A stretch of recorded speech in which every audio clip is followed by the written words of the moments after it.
Hello, नमस्कार, प्रणाम and वालेकुम सलाम, आदाब।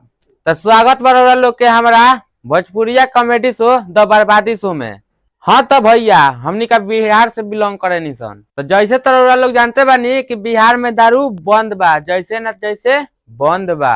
अब पियकर लोग के हाल पागल कुत्ता जैसन हो गईल बा। माने बुझ जाई कि दारू के पीछे एकदम माने कुत्ता नियर पगला के पड़ल बाड़न स।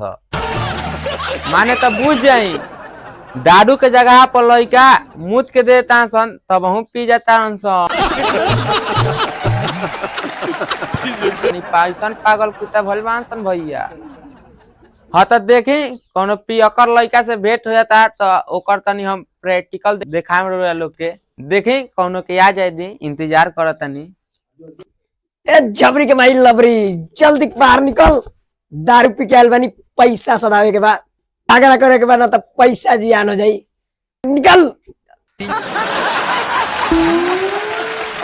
तो देख ली भैया एगो कुत्ता नियर पागल कुत्ता नियर चिल्लाता गए। तो आज करे तनी लोग के परिचय कराए तनी देखने न वही के पागल कुत्ता नियर चिल्लाता लगा। तो बस आज एकरे लाई बा सर हेने आ तनी दूर रह मुंह तोड़ तो गुह नियर महकता। दूर रह। हाँ यही रह। ई बताओ रे सर, बिहार में तो दारू बंद बा, तो तोरा कहाँ से मिल गईल हो? कावना दुनिया में बारे रे झिंगवा।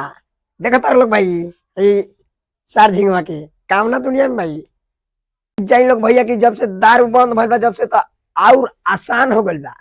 हाँ आसान हो गईल बा? कैसे रे? का रे मर्दे, एगो फोन करो आ एगो हाथ में दारू हाजिर।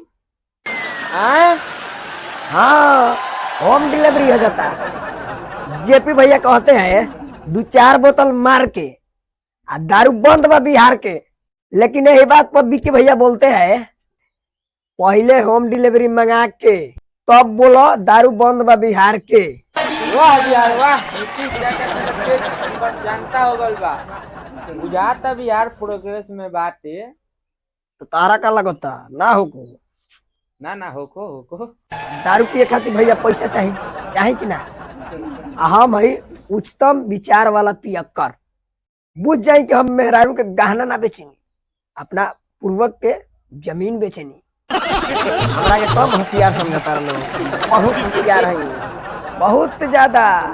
हमरा कैसा ही लोग थोड़ी बना दिया गद्दा।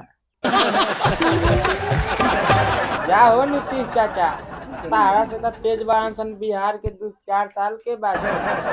बोलो दारू के बोतल की जय जय जय जय।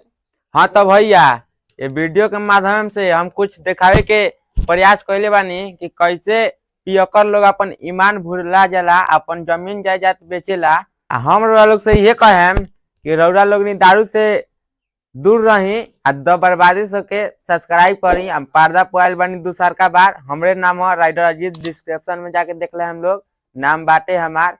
ना वतनी है कि तनी पैर हमार टूट गई रलक है भैया। रउरा लोग दारू से हट रही, हमारा चैनल में सट रही। बोल दारू महाराज की मुर्दाबाद, हमार द बर्बादी सो जिंदाबाद। प्रणाम।